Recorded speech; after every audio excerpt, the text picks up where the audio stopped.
Spanish ভাষার নতুন একটি ক্লাসে আপনাকে জানাই স্বাগতম। আপনারা যারা স্পেনে নতুন এসেছেন বা আসবেন তারা সকলে স্পেনের ভাষা শেখার জন্য অবশ্যই আজকের ভিডিওটি দেখবেন। ভিউয়ার্স, আজকে আমরা দৈনন্দিন কাজের দরকারি 40টি শব্দার্থ শেখাবো, যেগুলা ছাড়া দৈনন্দিন কাজের কথোপকথন করা অসম্ভব। আমরা কথা বলতে গেলে আমরা দৈনন্দিন জীবনে এই শব্দগুলোকে অবশ্যই ব্যবহার করে থাকি। তো চলুন আমাদের আজকের ভিডিওটি শুরু করা যাক। শুরুতে আরেকটি কথা বলি, ভিডিওটা ভালো লাগলে অবশ্যই একটি লাইক দিবেন। তো আমাদের এখানে প্রথম শব্দটি আছে ঘড়ি। ঘড়ি এটাকে স্প্যানিশ ভাষাতে বলা হয় রেলোহ। স্প্যানিশ শব্দার্থ রেলোহ। রেলোহ মানে ঘড়ি। ঘড়ির পরবর্তী শব্দটি আছে আলো। আলো বা লাইট, এটাকে আমরা স্প্যানিশ ভাষাতে বলি লুস। লুস মানে হচ্ছে আলো বা ঘড়ি। আমরা দুইটা শব্দ শিখলাম। এর পরবর্তী শব্দটি আছে পাখা। আমরা পাখা বলি বা অনেকে ফ্যান বলি। এটাকে স্পেনে বলা হয়, স্প্যানিশ ভাষাতে বলা হয় আদমিরাদোর। স্প্যানিশ শব্দার্থ আদমিরাদোর মানে হচ্ছে পাখা বা ফ্যান। এর পরবর্তীতে রাখা আছে সাবান। আমরা শাওয়ারের টাইমে যে সাবান ব্যবহার করি, সাবানকে আমরা স্পেনে বলবো খাবন। স্প্যানিশ শব্দার্থ খাবন। খাবন মানে সাবান। এরপরে এখানে রাখা আছে ব্রাশ। আমরা যে ব্রাশ করি, ব্রাশ এটাকে স্প্যানিশ ভাষাতে বলা হয় সেপিয়ার। সেপিয়ার মানে হচ্ছে ব্রাশ। ব্রাশের পরে নতুন আরেকটি শব্দ আছে, সেটা হচ্ছে কাজ। এটা সবচেয়ে গুরুত্বপূর্ণ শব্দ একটি, সেটা হচ্ছে ত্রাবাখার। স্প্যানিশ শব্দার্থ ত্রাবাখার মানে হচ্ছে কাজ। আমরা কাজ বলি বা জব বলি, এটাকে স্পেনে বলা হয় ত্রাবাখার। এর পরবর্তী শব্দটি আছে তালা। তালা বা লক যেটাই বলেন, এটাকে স্পেনে বলা হয় সেররার। স্প্যানিশ শব্দার্থ সেররার মানে হচ্ছে তালা। এরপরে এখানে রেখেছি চাবি। তালার যে চাবি আছে, চাবি এটাকে স্প্যানিশ ভাষাতে বলা হয় ইয়াভে। এটা আবার স্প্যানিশ লেখা দেখে বলেন না যে লিয়াভে, এটার উচ্চারণটা হবে ইয়াভে। ইয়াভে মানে চাবি।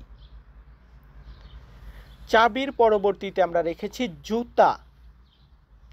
জুতা বা স্যান্ডেল এটাকে স্প্যানিশ ভাষাতে বলা হয় সাপাতোস। স্প্যানিশ শব্দার্থ সাপাতোস। সাপাতোস মানে জুতা। জুতার পরে আমরা এখানে আরেকটি শব্দ রেখেছি, সেটা হচ্ছে পোশাক। আমরা যে ড্রেস পরি, পোশাক পরি, এটাকে স্পেনে বলা হয় রোপা। স্প্যানিশ শব্দার্থ রোপা। রোপা মানে পোশাক। সো ভিউয়ার্স, আমরা এখন দ্বিতীয় ধাপে যাব নতুন আরও কিছু শব্দ শেখার জন্য। আমাদের এখানে প্রথম শব্দটি আছে চশমা। চশমা এটাকে স্প্যানিশ ভাষাতে বলা হয় আন্তেওখোস। আন্তেওখোস মানে হচ্ছে চশমা। চশমাকে আমরা কি বলি?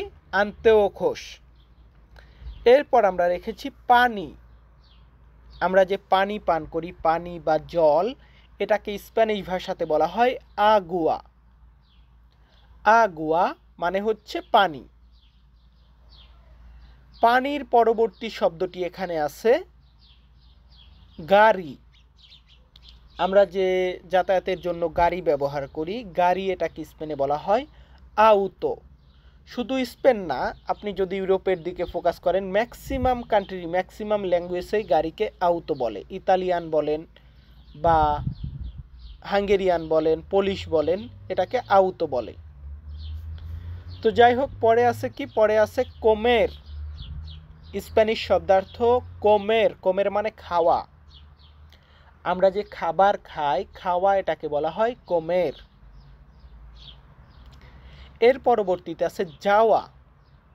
ইংরেজিতে আমরা গো বলি, গো মানে যাওয়া। এটাকে স্পেনে বলা হয় ইর। স্প্যানিশ শব্দার্থ ইর, ইর মানে যাওয়া।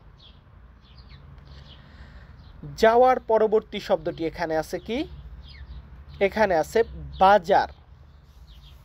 আমরা যে বাজার করি, বাজার বা মার্কেট, এটাকে স্পেনে বলা হয় মেরকাদো। স্প্যানিশ শব্দার্থ মেরকাদো মানে হচ্ছে বাজার।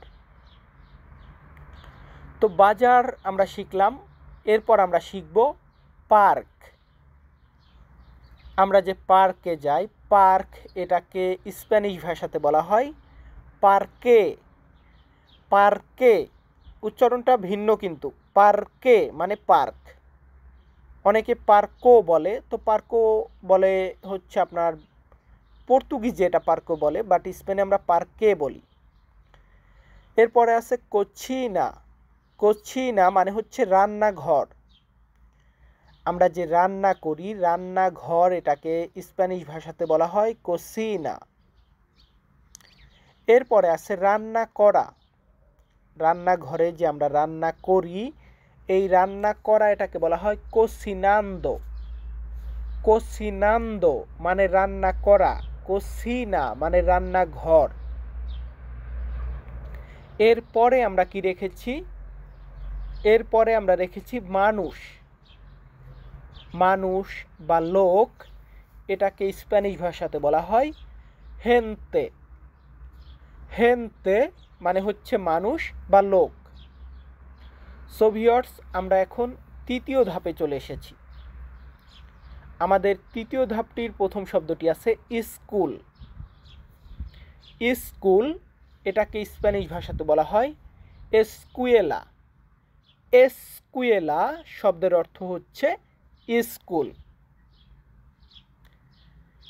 স্কুল আমরা শিখলাম, এসকুয়েলা। এরপর আমরা শিখব অফিস। অফিস, এটাকে স্প্যানিশ ভাষাতে বলা হয় অফিসিনা। অফিসিনা শব্দের অর্থ হচ্ছে অফিস। অফিসের পরে আমরা রেখেছি হাসপাতাল। আমরা হাসপাতাল বা হসপিটাল বলি, এটাকে স্পেনে বলা হয় ওসপিতাল। উচ্চারণটা ভিন্ন, হসপিটাল না, এটাকে বলে ওসপিতাল। ওসপিতাল মানেই হসপিটাল বা হাসপাতাল। পরবর্তীতে আমরা রেখেছি দোকান। দোকান, এটাকে স্প্যানিশ ভাষাতে বলা হয় কোমেরসিও। স্প্যানিশ শব্দার্থ কোমেরসিও মানে হচ্ছে দোকান। এর পরবর্তী শব্দটি আছে স্টুডেন্ট। আমরা যারা পড়াশোনা করি, স্টুডেন্ট বলে। তো স্টুডেন্টকে স্প্যানিশ ভাষাতে বলা হয় আলুমনো। স্প্যানিশ শব্দার্থ আলুমনো মানে হচ্ছে স্টুডেন্ট। এরপরে আমরা রেখেছি ভাই। ভাই, এটাকে বলা হয় এরমানো। স্প্যানিশ শব্দ এরমানো মানে হচ্ছে ভাই। আমরা ভাই শিখলাম, স্টুডেন্ট শিখলাম। এরপর আমরা শিখব বোন। ভাই হচ্ছে এরমানো এবং বোন এটা কাছাকাছি উচ্চারণ, তবে ভিন্ন। এরমানো, এরমানা। এরমানা মানে হচ্ছে বোন, এরমানো মানে হচ্ছে ভাই। বুঝতে পারছেন? একটা হচ্ছে এরমানো, একটা হচ্ছে এরমানা। এরপর আমরা রেখেছি চেয়ার। আমরা যে চেয়ারে বসি, চেয়ার, এটাকে বলা হয় সিয়া। স্প্যানিশ শব্দার্থ সিয়া মানে হচ্ছে চেয়ার। চেয়ারের পরবর্তীতে এখানে আছে আমার। কোন একটা জিনিস আমার, এটা বলতে গেলে আমরা স্প্যানিশ ভাষাতে বলবো মি। স্প্যানিশ শব্দার্থ মি মানে হচ্ছে আমার।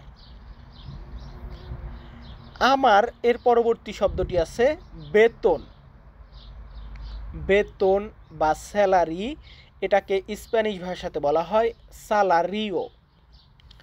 সালারিও মানে হচ্ছে বেতন বা স্যালারি। সো ভিউয়ার্স, আমরা এখন লাস্ট ধাপে চলে যাব, আমাদের আজকের ভিডিওর চতুর্থ ধাপ। তো আমাদের প্রথম শব্দটি আছে এখানে। এখানে এটাকে স্প্যানিশ ভাষাতে বলা হয় আকি। স্প্যানিশ শব্দার্থ আকি মানে হচ্ছে এখানে। দ্বিতীয় শব্দটি এখানে কি রাখা আছে? দ্বিতীয় শব্দটি রাখা আছে কখন।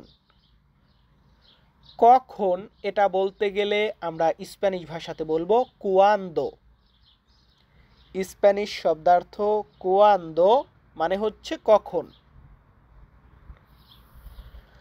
এরপরে রাখা আছে কি? এরপরে রাখা আছে পেঁয়াজ।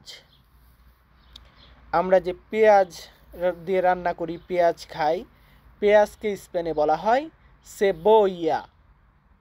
সেবোইয়া মানে হচ্ছে পেঁয়াজ। পেঁয়াজের পরবর্তীতে আমরা নতুন আরেকটি শব্দ রেখেছি, সেটা হচ্ছে আপেল।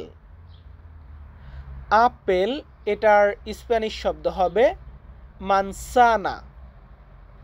মানসানা মানে হচ্ছে আপেল। কি মানে আপেল? মানসানা মানে আপেল। এরপর আমরা রেখেছি গাছ। গাছ, ট্রি, এটাকে স্প্যানিশ ভাষাতে বলা হয় আরবল। স্প্যানিশ শব্দার্থ আরবল মানে হচ্ছে গাছ। গাছের পরবর্তীতে আমরা কি রেখেছি? গাছের পরবর্তীতে আমরা এখানে রেখেছি আকাশ। আকাশ এটার স্প্যানিশ হচ্ছে সিয়েলো। স্প্যানিশ শব্দার্থ সিয়েলো মানে হচ্ছে আকাশ। আকাশের পরবর্তীতে আমরা নতুন আরেকটি শব্দ রেখেছি, সেটা হচ্ছে বাতাস। বাতাস বা হাওয়া, এটাকে স্প্যানিশ ভাষাতে বলা হয় বিয়েন্তো। স্প্যানিশ শব্দার্থ বিয়েন্তো মানে হচ্ছে বাতাস। এরপরে আমরা রেখেছি কি? এরপরে আমরা রেখেছি ধন্যবাদ। ভিউয়ার্স, কাউকে যদি আমরা ধন্যবাদ জানাই তখন আমরা স্প্যানিশ ভাষাতে বলি গ্রাসিয়াস। গ্রাসিয়াস মানে হচ্ছে ধন্যবাদ, গ্রাসিয়াস এমনটাও বলি। তো যাই হোক, এরপর আমরা রেখেছি কি? এরপর আমরা রেখেছি দিন। দিন এটাকে স্প্যানিশ ভাষাতে বলা হয় দিয়া। স্প্যানিশ শব্দার্থ দিয়া মানে হচ্ছে দিন। দিন আমরা শিখলাম। এরপর আমরা শিখব সময়।